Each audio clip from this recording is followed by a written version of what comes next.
This is the lecture number 3 for the chapter quadrilaterals for the class 9th, and we are starting with question number 5. And it is given that if the diagonals of a quadrilateral are equal and bisect each other at right angle, then you have to prove that it is a square.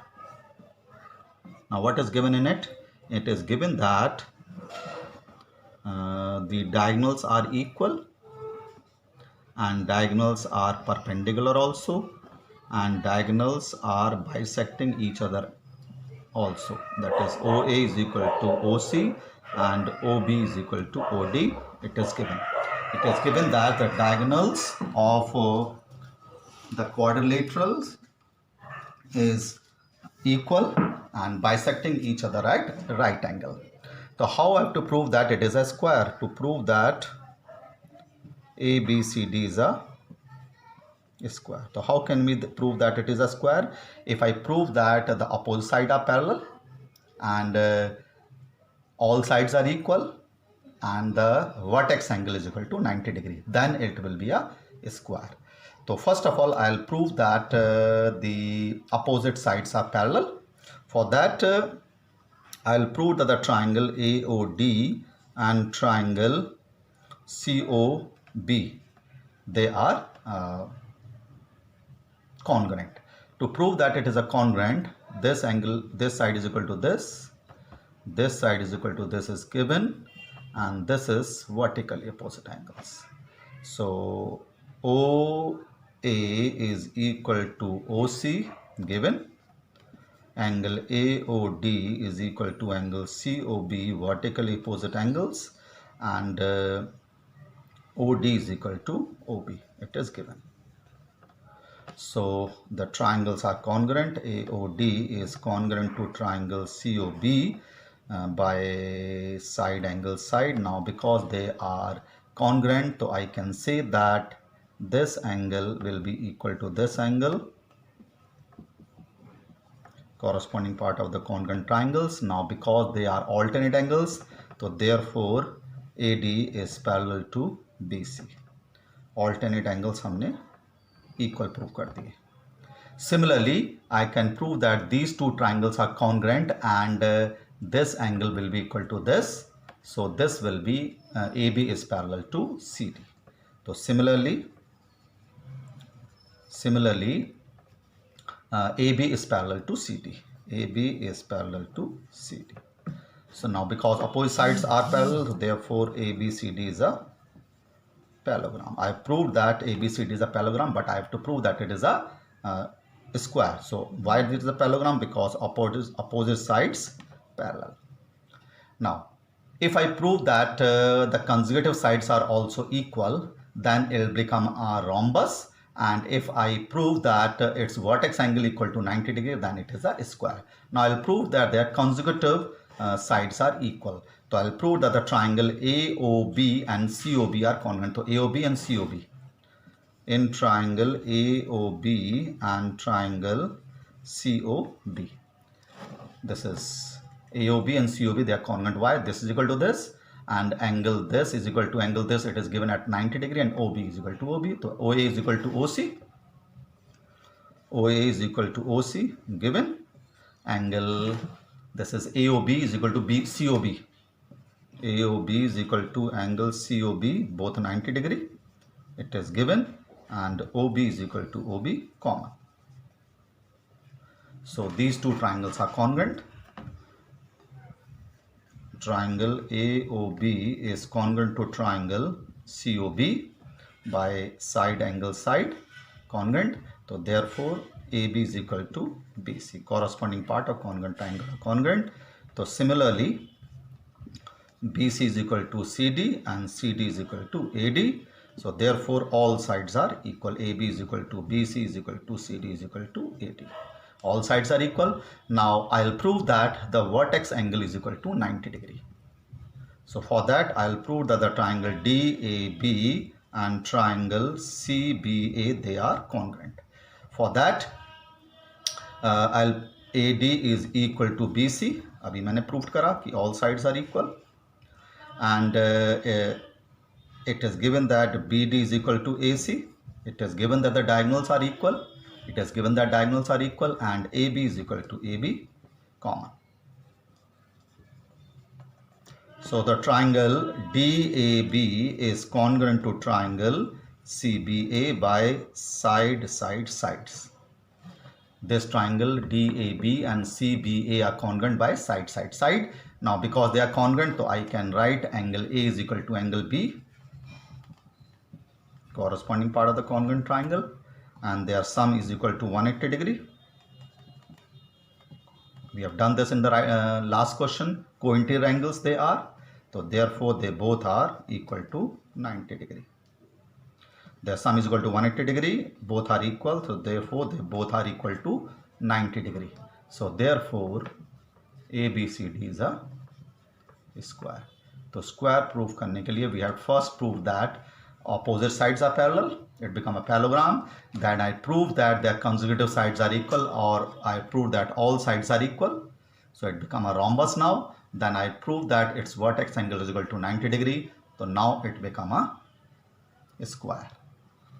So to prove it is a square, first of all we'll prove that opposite sides are parallel, all sides are equal, and the vertex angle is equal to 90 degree. Again, somewhat lengthy solution it is, to have a look at it properly. You can see this lecture 2 to 3 times and do yourself at least 2 times to have a good command over this solution. So this is the question number 5. Now in question number 6 of this exercise, question number 6, read it very carefully. Now question number 6 is the diagonal AC of a rhombus bisect angle A. Diagonal AC of a rhombus means rhombus is given and the diagonal AC bisecting angle A. So what is given? Given is ABCD is a parallelogram. Parallelogram आपको given है, and AC bisect angle A. That is angle 1 is equal to angle 2 is given. This is angle 1 is equal to angle 2 is given. Now what you have to prove? You have to prove that it is also bisect angle C and it is a rhombus. Now you have to prove that AC bisect angle C and it is a rhombus. ABCD is a rhombus also. So I can easily prove that the AC bisect each other. Angle 1 is equal to angle 3, they are alternate angle, and angle 2 is equal to angle 4, they are alternate angles. Alternate angles because the lines are parallel. Now because it is given that angle 1 is equal to angle 2, so because these two are equal, so therefore angle 3 is equal to angle 4. It is given, therefore angle 3 is equal to angle 4 from step number 1 and 2. So therefore AC bisect angle C also. Angle C को ही bisect कर रहा है. Now after that you have to prove that it is a rhombus. To prove that it is a rhombus, I will prove that the consecutive sides are parallel. Consecutive sides are parallel. So from this I can also say that angle 2 is equal to angle 3.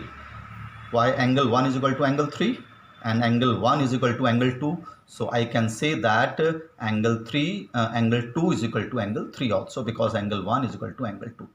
This is equal to this and angle 1 is equal to angle 3, alternate angle. So we can say that angle 2 is equal to angle 3 from step number 1 and 2.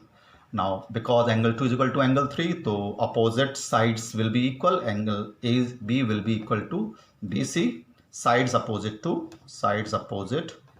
equal angles. Sides opposite to equal angles. ये दोनों angle equals, so their opposite sides are equal. So their consecutive sides become equal to each other. So ABCD is a rhombus. Reason is parallelogram is a rhombus whose consecutive sides are equal. वो parallelogram rhombus होता है जिसकी consecutive sides equal होती हैं. Or you can say that when this is equal to this and we can prove that these two triangles are congruent. Then I'll prove that this is equal to this, and similarly this is equal to this. So by this, all sides will become equal to each other, so it will be a rhombus. Or you can say that because it is a parallelogram and I proved that this is equal to this and AB is equal to CD, opposite side of the parallelogram, so this become equal to this. And because this is a parallelogram, these two sides are equal, so this is also equal to this. Means all sides are equal to each other, so it is a rhombus. A parallelogram is a rhombus whose all sides are equal to consecutive sides are equal, we can say. So this is the question number 6 of the first exercise. Now in question number 7, read it very carefully. ABCD is a rhombus. So rhombus is given, and you have to show that the diagonal CA bisect angle A and angle C, and the diagonal BD also bisect angle B and angle D. So rhombus is given, and you have to prove that the diagonals bisect the opposite angles. You have to prove. This is the question number 7. So rhombus is given, and you have to prove that given is ABCD is a rhombus. It is given, and you have to prove that AC bisect angle A and angle C, and BD bisect angle B and angle D also. This you have to prove. So how can you prove that? First of all, I'll join this, and because it is a rhombus, so its alternate angles will be equal. So angle 1 is equal to angle 2, alternate angles. And because it is a rhombus, so all sides are equal. So angle 3 will be equal to angle 2 because these consecutive sides are equal. So angle opposite to equal sides, so angle 1 will be equal to angle 3. So how I have to prove that? Angle AB is equal to BC, sides of rhombus. Rhombus की side सारी बराबर होती हैं, तो I can say that angle 3 is equal to angle 2, angles opposite to equal sides, and angle 1 is equal to angle 2. These are alternate angles because parallelogram rhombus में lines भी parallel होती हैं, alternate angles. So I can say that angle 1 is equal to angle 3 from step number 2 and 3. From step number 2 and 3, this. So therefore AC bisect angle C, angle A rather. Similarly, I can say that AC bisect C also, because again the same method, angle 3 will be equal to angle 4. Angle 1 is equal to angle 4, sides opposite to equal angles, so therefore angle 2 is equal to angle 3. So same method, angle 1 is equal to angle 4 because angles opposite to equal sides. Angles opposite to equal sides. कौन कौन से equal sides हैं? AD is equal to DC. AD is equal to DC. These are the two opposite equal sides. And angle 3 is equal to angle 4. Alternate angles हैं. Angle 3 is equal to angle 4, alternate angles, this. And angle 1 is equal to angle 2 हमने proved कर दिया है, proved above, ऊपर prove कर दिया है. So therefore from these steps I can say that angle which are equal to each other, angle 1 4 के equal, 3 4 के equal, and 1 or 3. So I can say that angle 2 is equal to angle 4. Angle 1 is equal to angle 4, angle opposite equal sides. Angle 1 किसके equal? Angle 2 के, alternate angles हैं. So therefore I can say that angle 1 4 के equal, angle 1 भी 2 के equal, तो angle 2 is equal to angle 4. Angle 2 भी angle 4 के equal आ गया. तो therefore AC bisect angle C also. तो similarly I can say that, similarly prove करने की जरूरत नहीं है, BD bisect, बिल्कुल इसी तरह से B and angle D. Similarly इसे ज्वाइन करेंगे. All sides of the rhombus are equal, so there BD diagonal bisect angle B as well as the angle D also. So this is the question number 7 of your first exercise, and in this exercise some lengthy questions are there, lengthy proofs are there. So you can do these questions 2 to 3 times, so though you can do it very easily. Okay, we'll discuss in the next lecture. Thank you.